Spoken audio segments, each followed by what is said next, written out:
അധ്യായം 34. യഹോവ പിന്നെയും മോശയോട് കൽപ്പിച്ചത് എന്തെന്നാൽ, മുമ്പലത്തേവ പോലെ 2 കൽപ്പലക ചെത്തിക്കൊള്ളുക. എന്നാൽ നീ പൊട്ടിച്ചുകളഞ്ഞ മുമ്പലത്തെ പലകയിലുണ്ടായിരുന്ന വചനങ്ങളെ ഞാൻ ആ പലകയിൽ എഴുതും. നീ രാവിലെ ഒരുങ്ങി രാവിലെ തന്നെ സീനായി പർവ്വതത്തിൽ കയറി പർവ്വതത്തിന്റെ മുകളിൽ എന്റെ സന്നിധിയിൽ വരേണം. നിന്നോടുകൂടെ ആരും കയറരുത്. പർവ്വതത്തിലെങ്ങും ആരെയും കാണരുത്. പർവ്വതത്തിനരികെ ആടുകളോ കന്നുകാലികളോ മേയുകയും അരുത്. അങ്ങനെ മോശ മുമ്പിലത്തേവ പോലെ 2 കൽപ്പലക ചെത്തി അതികാലത്ത് എഴുന്നേറ്റ് യഹോവ തന്നോട് കൽപ്പിച്ചതുപോലെ സീനായി പർവ്വതത്തിൽ കയറി കൽപ്പലക 2 കൈയിലെടുത്തുകൊണ്ടുപോയി.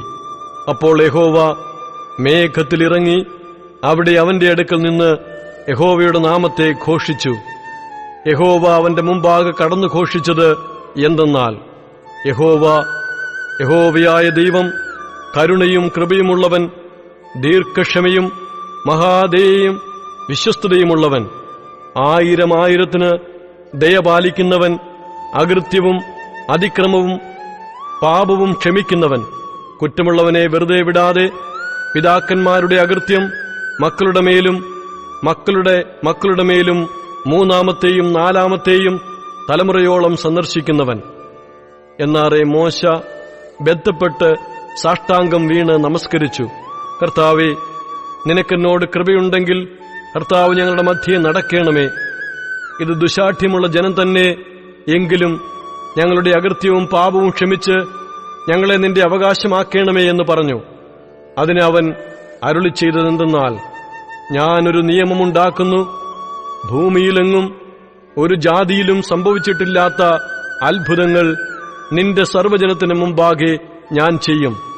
നീ സഹവാസം ചെയ്തു പോരുന്ന ജനമൊക്കെയും യഹോവയുടെ പ്രവൃത്തിയെ കാണും. ഞാൻ നിന്നോട് ചെയ്യുവാനിരിക്കുന്നത് ഭയങ്കരമായുള്ളവ തന്നെ. ഇന്ന് ഞാൻ നിന്നോട് കൽപ്പിക്കുന്നത് സൂക്ഷിച്ചുകൊള്ളുക. അമോര്യൻ, കനാന്യൻ, ഹിത്യൻ, പെരീസ്യൻ, ഹിവ്യൻ, യെബൂസ്യൻ എന്നിവരെ ഞാൻ നിന്റെ മുമ്പിൽ നിന്ന് ഓടിച്ചു കളയും. നീ ചെല്ലുന്ന ദേശത്തിലെ നിവാസികളോട് നീ ഒരു ഉടമ്പടി ചെയ്യാതിരിപ്പാൻ കരുതിക്കൊള്ളുക. അല്ലാഞ്ഞാൽ അത് നിന്റെ മധ്യേ ഒരു കെണിയായിരിക്കും. നിങ്ങൾ അവരുടെ ബലിപീഠങ്ങളെ ഇടിച്ച് വിഗ്രഹങ്ങളെ തകർത്ത് അശേരാ പ്രതിഷ്ഠകളെ വെട്ടിക്കളയണം. അന്യദൈവത്തെ നമസ്കരിക്കരുത്. യഹോവയുടെ നാമം തീക്ഷ്ണൻ എന്നാകുന്നു. അവൻ തീക്ഷ്ണതയുള്ള ദൈവം തന്നെ. ആ ദേശത്തിലെ നിവാസികളോട് ഉടമ്പടി ചെയ്യുകയും അവരുടെ ദേവന്മാരോട് അവർ പരസംഗം ചെയ്ത് അവരുടെ ദേവന്മാർക്ക് ബലി കഴിക്കുമ്പോൾ നിന്നെ വിളിക്കുകയും നീ ചെന്ന് അവരുടെ ബലികൾ തിന്നുകയും അവരുടെ പുത്രിമാരിൽ നിന്ന് നിന്റെ പുത്രന്മാർക്ക് ഭാര്യമാരെ എടുക്കുകയും അവരുടെ പുത്രിമാർ തങ്ങളുടെ ദേവന്മാരോട് പരസംഗം ചെയ്യുമ്പോൾ നിന്റെ പുത്രന്മാരെ കൊണ്ട് അവരുടെ ദേവന്മാരോട് പരസംഗം ചെയ്യിക്കുകയും ചെയ്യുവാൻ ഇടവരരുത്. ദേവന്മാരെ വാർത്തുണ്ടാക്കരുത്. പുളിപ്പില്ലാത്ത അപ്പത്തിന്റെ ഉത്സവം നീ ആചരിക്കണം. ഞാൻ നിന്നോട് കൽപ്പിച്ചതുപോലെ ആബീബ് മാസത്തിൽ നിശ്ചയിച്ച സമയത്ത് 7 ദിവസം പുളിപ്പില്ലാത്ത അപ്പം തിന്നേണം. ആബീബ് മാസത്തിലല്ലോ നീ മിസ്രയീമിൽ നിന്ന് പുറപ്പെട്ടു പോന്നത്. ആദ്യം ജനിക്കുന്നതൊക്കെയും നിന്റെ ആടുകളുടെയും കന്നുകാലികളുടെയും കൂട്ടത്തിൽ കടിഞ്ഞൂലായ ആണൊക്കെയും എനിക്കുള്ളതാകുന്നു. എന്നാൽ കഴുതിയുടെ കടിഞ്ഞൂലിനെ ആട്ടിൻകുട്ടിയെക്കൊണ്ട് വീണ്ടുകൊള്ളേണം. വീണ്ടുകൊള്ളുന്നില്ലെങ്കിൽ അതിന്റെ കഴുത്ത് ഒടിച്ചു കളയണം. നിന്റെ പുത്രന്മാരിൽ ആദ്യജാതനെയൊക്കെയും വീണ്ടുകൊള്ളേണം. വെറും കൈയോട് നിങ്ങൾ എന്റെ മുമ്പാകെ വരരുത്. 6 ദിവസം വേല ചെയ്യണം. 7-ാം ദിവസം സ്വസ്ഥമായിരിക്കണം. വിതകാലമോ കൊയ്ത്തുകാലമോ ആയാലും സ്വസ്ഥമായിരിക്കണം. ഗോതമ്പ് കൊയ്ത്തിലെ ആദ്യ ഫലോത്സവമായ വാരോത്സവവും ആണ്ടറുതിയിൽ കായ്കനിപ്പെരുന്നാളും നീ ആചരിക്കണം. സംവത്സരത്തിൽ 3 പ്രാവശ്യം പുരുഷന്മാരൊക്കെയും ഇസ്രായേലിന്റെ ദൈവമായി യഹോവയായ കർത്താവിന്റെ മുമ്പാകെ വരേണം. ഞാൻ ജാതികളെ നിന്റെ മുമ്പിൽ നിന്ന് ഓടിച്ചു കളഞ്ഞു, നിന്റെ അതിർത്തികളെ വിശാലമാക്കും. നീ സംവത്സരത്തിൽ 3 പ്രാവശ്യം നിന്റെ ദൈവമായ യഹോവയുടെ മുമ്പാകെ ചെല്ലുവാൻ കയറിപ്പോയിരിക്കുമ്പോൾ ഒരു മനുഷ്യനും നിന്റെ ദേശം മോഹിക്കയില്ല. നിന്റെ യാഗരക്തം പുളിപ്പുള്ള അപ്പത്തോടുകൂടെ അർപ്പിക്കരുത്. പെസഹാ പെരുന്നാളിലെ യാഗം പ്രഭാതകാലം വരെ വെച്ചേക്കരുത്. നിന്റെ നിലത്തിലെ ആദ്യ വിളവിന്റെ ആദ്യ ഫലം നിന്റെ ദൈവമായ യഹോവയുടെ ആലയത്തിൽ കൊണ്ടുവരേണം. കോലാട്ടിൻകുട്ടിയെ അതിന്റെ തള്ളയുടെ പാലിൽ പാകം ചെയ്യരുത്. യഹോവ പിന്നെയും മോശയോട്, ഈ വചനങ്ങളെ എഴുതിക്കൊള്ളുക. ഈ വചനങ്ങൾ ആധാരമാക്കി ഞാൻ നിന്നോടും ഇസ്രായേലിനോടും നിയമം ചെയ്തിരിക്കുന്നു എന്ന് അരുളിച്ചെയ്തു.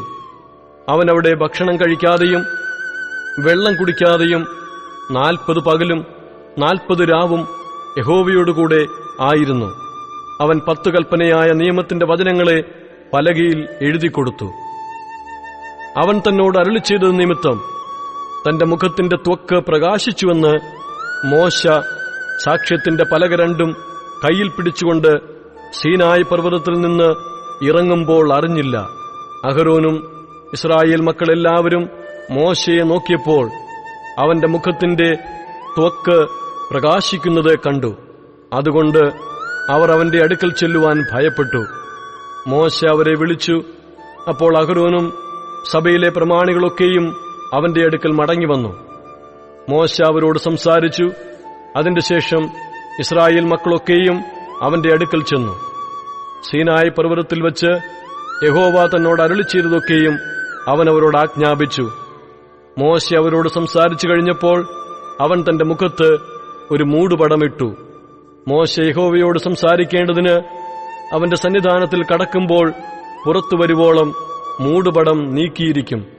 തന്നോട് കൽപ്പിച്ചത് അവൻ പുറത്തുവന്ന് ഇസ്രായേൽ മക്കളോട് പറയും.